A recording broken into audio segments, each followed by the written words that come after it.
जय माता दी। स्वागत है आपका हमारे इस चैनल पर जिसका नाम है माँ जगत जननी सेवा पूजा चैनल। आज की इस वीडियो में हम आपको जया एकादशी की व्रत कथा सुना रहे हैं, तो चलिए सुनाते हैं। माघ मास के शुक्ल पक्ष की एकादशी तिथि को जया एकादशी के नाम से जाना जाता है। इस वर्ष जया एकादशी 23 फरवरी दिन मंगलवार को है। जया एकादशी के दिन व्रत रखने और भगवान विष्णु की पूजा करने से व्यक्ति को मोक्ष मिलता है और पिशाच योनि से मुक्ति मिलती है। जागरण आध्यात्मिक में आज हम आपको जया एकादशी व्रत के बारे में बता रहे हैं। यदि आप व्रत रखते हैं तो आपको जया एकादशी व्रत कथा का पाठ जरूरी करना चाहिए। जया एकादशी व्रत कथा। एक समय की बात है, नंदवन में उत्सव का आयोजन हुआ जिसमें सभी देव ऋषि मुनि शामिल थे। उस उत्सव में गंधर्व कन्याएं नृत्य कर रही थी और गंधर्व गीत गा रहे थे। उनमें माल्यवान नाम का एक गंधर्व गायक और पुष्पवती नाम की वीरांगना थी। माल्यवान को देखकर पुष्पवती उस पर मोहित हो गई। वह माल्यवान को रिझाने लगी। माल्यवान पर उसका प्रभाव दिखाई देने लगा और वह सुर ताल भूल गया। संगीत लय वीन हो गया और उत्सव का आनंद फीका हो गया। सब में शामिल देवों को यह बात बुरी लगी। देवों के राजा इंद्र ने क्रोध में दोनों को श्राप दे दिया, जिसके परिणाम स्वरूप स्वर्ग से दोनों पृथ्वी पर आ गए।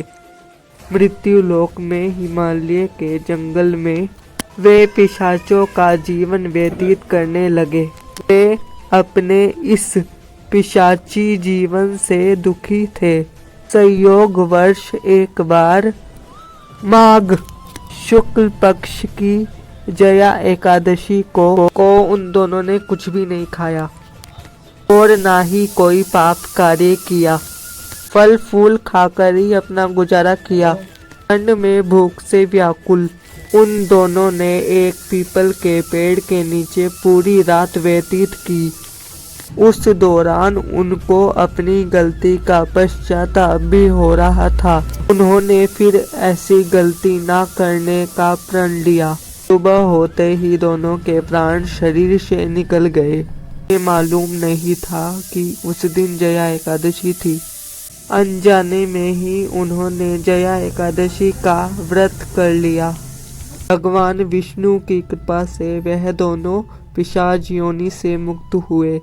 वे फिर से अपने वास्तविक स्वरूप में आ गए और पुष्पवती के पिशाच योनि से मुक्त होकर स्वर्ग में आने से इंद्र आश्चर्यचकित हुए। उन्होंने दोनों से श्राप से मुक्ति के बारे में पूछा।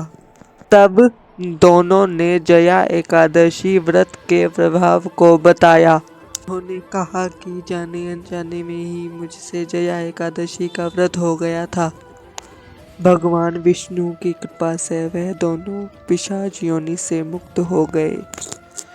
इसी तरह से ही जया एकादशी का व्रत करने से लोगों को अपने पापों कर्मों से मुक्ति मिलती है। तो यह थी एकादशी व्रत कथा जो कि हमने आपको सुनाई। हम उम्मीद करते हैं कि आपको ये वीडियो पसंद आई होगी। तो लाइक कीजिएगा, शेयर कीजिएगा, कमेंट कीजिएगा और ज़्यादा से ज़्यादा हमारे चैनल को सब्सक्राइब कर लीजिएगा। और प्लीज़ सब्सक्राइब तो कर ही लीजिएगा। तो चलिए फिर मिलते हैं अगली वीडियो में। तब तक के लिए जय माता दी।